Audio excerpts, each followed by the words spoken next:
If you're training for a full or half marathon, you may well have heard people talking about energy gels, but what are they? Do you really need them? Will they make you faster? And what are the best options out there? Without doubt, the most common reason for races going wrong is hitting the wall during the race. The body simply runs out of energy, and once you've run out, everything feels so much harder. You're going to get slower and resort to walking pace. No one wants to do all the hard work in training for it all to go to waste on race day because you haven't fueled properly. So today we're going to chat about all things energy gels, some common marathon fueling mistakes to avoid, plus we're going to go through my personal favorites that are out there on the market at the moment so you can start trying them out on your long runs and get to that finish line feeling really strong with a big smile on your face. So why do we need to use gels and how do they work? Well, when we run long distances, our body uses glycogen as its primary fuel source. Our bodies can only store a finite amount of this, and we need to top this up on the run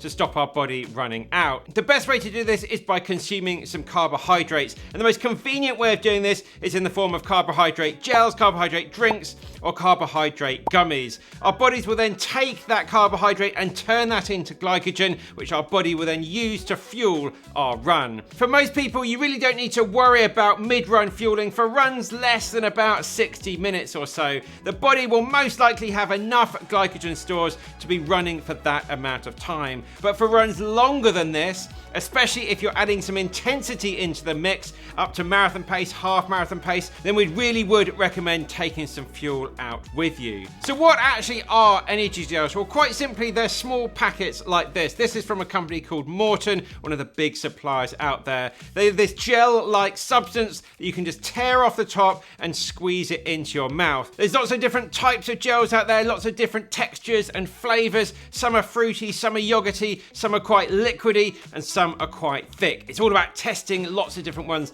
and finding out which ones work for you. We always recommend trying a few different types of gels out just to see how they're going to sit with your stomach. Believe me, there isn't one gel that will work for everybody out there. The simplest way to do this is to go to a website like Xmars, which we have here in the UK, where you can just buy one single gel from loads of different brands, try a few, see what sits right with you, and make sure they're not going to give you any sort of GI distress. Make sure they are actually powering you well during your training runs, so come race day, you know exactly what you want to be taking out there with you. So how do you take your gels when you're out on your run? As a rough guide, one gel is going to be around about 30 grams of carbohydrates. A lot of them will say on the packet, so make sure you check the packet to know exactly how many grams you're taking on board of your carbohydrate. So as a rough guide, we're talking about one gel every 30 to 45 minutes, around 30 grams of carbohydrates every 30 to 45 minutes. Some people will need slightly more, some people will need slightly less. It depends a lot on your body mass, your body size, and also how well trained your gut is as well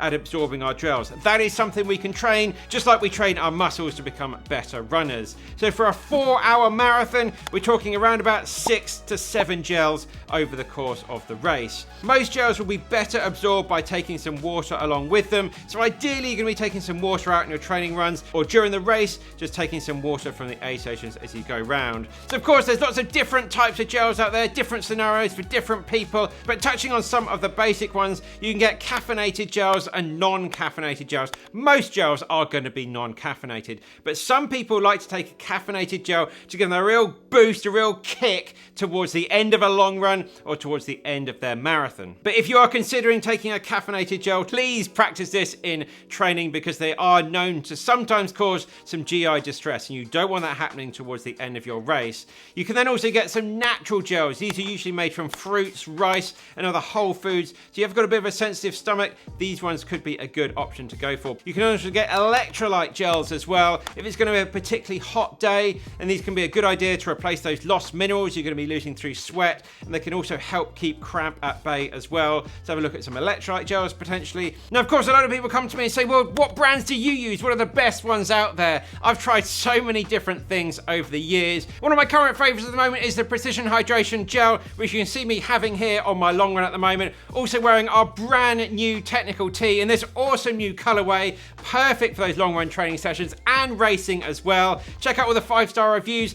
and feel free to use code YouTube10 if you want 10% off your order, shipping worldwide. You can get these really big packs of 90 grams worth of gels. If you watch some of my race videos, you'll see that I've been using these. So that's basically 3 gels worth in there in this handy little pack. So I particularly like those. Also do tend to use a few of the Morton gels. They're quite a premium and they do some bigger sizes as well. High Five is a good one, quite cheap and lightweight. Science in Sport, easily available. You can buy them in supermarkets where you can here in the UK. It's a good starting point for many because they're just so easily accessible. And then finally something like a Huma gel for more of a natural experience. Now, if you're not a fan of gels and you'd like to consider some other options of how to fuel your races, then potentially have a look at some chews. Precision Hydration do them. Cliff and Scratch Labs do these energy chews as well. It's a good alternative to gels and you can get them down quite easily. Then of course drinks, Precision Hydration, Tailwind and Morton as well will make carbohydrate based drinks. And as a little side note, taking these drinks in the day before the race, it's a good way to carb load, to get some extra carbs into your system. So a lot of people will be using these for their carb load as well. Not always that easily accessible during a race. You might need to have a hydration pack to carry these around with you. We'll touch on that in the next section. And then finally, just using whole foods out there, bananas, jelly babies, bars like Cliff bars, but eating some of these while running quite fast is potentially a little bit tricky. That's all great, but how on earth am I going to carry these when I'm out on my long runs or when I'm out there during the race? Well, a lot of people will use a running pack or a hydration pack. These are really popular now in 2025. The biggest player in the market is probably something like Salomon. That's what I use for my hydration vest. My hydration vest is called an ADV12 for 12 litres of storage space. You don't need all of that for when you're just doing a marathon training, but if you are spending some longer time out on the trails, you've got loads of space in the back to carry some things with you. Really good idea to get some shorts, leggings with pockets and loops on them, and then a waist belt. This is how I fuel my races when I'm out there. My race belt is from a company called Naked Band. I can fit loads of gels in there, loads of capacity in those things, and I've got everything easily accessible during the race as well. Or potentially just for a half marathon, I'll just have a gel or a couple of gels in my hand. I wouldn't do that for a marathon, but you can easily hold them. Or some people like to put them down their arm sleeves as well. Loads of different ways, but as I say, practice with this in training. Oh, some people like to pin them with a safety pin to the inside of their shorts as well, quite old school. But practice with this in training, work out what's going to be the most comfortable option for you, because you don't want to be dropping them and then going back to fetch them. Thing is incredibly annoying. So practice, practice, practice. All right, let's have a chat about some common mistakes when it comes to fueling. Well, quite simply, the most common one is not taking enough out there. This is what happens to so many people. Now, of course, some people can go off far too fast in a marathon and blow up from that. But really, the most common issue that I see in marathon racing is people simply not fueling enough and not fueling from the start. So it's time to get this dialed in during your training. Keep notes after your runs. What went well? What are you going to tweak for next time? Did you finish strong during your run? Did you take enough on board? Can you take more on board next time you go out? Practice getting the gels down at race paces too. This is something that is not the easiest thing to do, so practice it and make sure when you come to race day you can get the top of your gel quickly and get it down you at your race pace. Second most common mistake is people not taking fuel early enough during the run. Don't wait to feel tired, don't wait to feel hungry, don't wait to feel dehydrated. Fuel early and often. I take my first gel usually on the start line and then every 30 to 35 minutes for me during my races. Next most common mistake, not practicing in training. I've said this a lot during this video. The gut needs to be trained and can be improved over time just to become more efficient. And like anything else in the body, you can get it to be working a little bit better and absorbing more of those gels. So use those gels in training to become more efficient. I take gels on all of my long runs now just to practice this, to get my gut performing better. And I just don't want to feel absolutely knackered and dehydrated and tired and a bit of a mess after a long run. I want to fuel it strong all the way, and that's the only way I'm going to be able to do that. You really do need to know well in advance the types of gels that are going to work well for you on race day. Lots of trial and error on your long runs, your practice runs. We're practicing to perform well on race day. And then finally, the golden rule is don't try anything new on race day. Don't take in the course nutrition that they've got out there if you haven't practiced with it.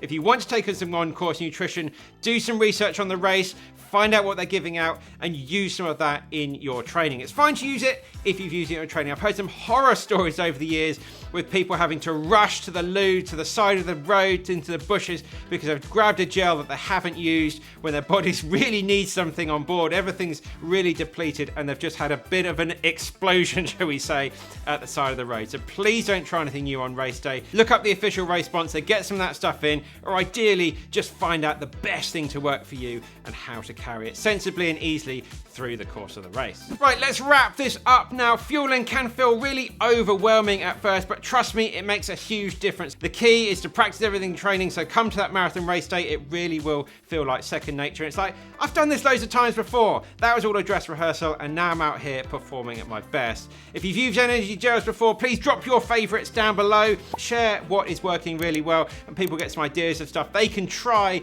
in training, and maybe that will work really well for them on race day. Next video coming up will be our video all about long runs, perfecting your long runs, and running strong to the end. So check that video up here. And we've got a huge gel comparison video. Check that one down here. That's it, guys. Keep on working hard. Keep on it down. We'll see you very soon in the next one.